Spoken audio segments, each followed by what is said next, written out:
Well, hello. My name is John Hess, and I'm also an MSH graduate and living in Madison. And when this started, I have a little bit different perspective. I was actually supportive. I was concerned, yet I thought after seeing the proposal, I thought it was a good idea. I thought it was really well planned out, and I liked the flow of everything. I was going to say reluctantly supportive. But then toward the end, I changed, and I'll explain why I changed at the end. But a couple other things before I get there. You'd said one of the things about the school was that it's good for economic development. And I'm entirely in agreement with that. I mean, I look at our downtown, I look at what's happening in our community. We've lost population. We're one of the only communities that's lost population in the last 10 years.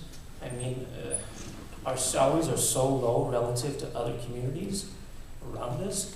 So I'm also looking at some of those things. But I'm also looking at my neighbor across the street. And she moved here. She and her daughter moved here because we have a low cost of housing.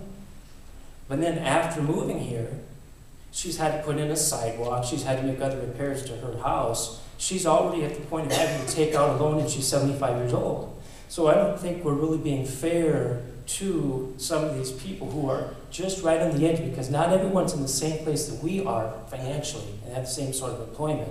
So we have to consider the people who are elderly and on a fixed income in the community when we really start to raise the taxes.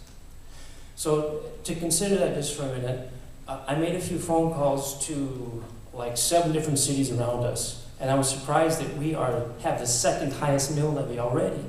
So when you think about economic development and you want to make a business here, if you want to buy a home here, we're already maybe starting to push people away from Madison, because what do we have to offer that other communities like Mitchell, Watertown here, and all these other places already have? Because they already have a lower tax rate than we do.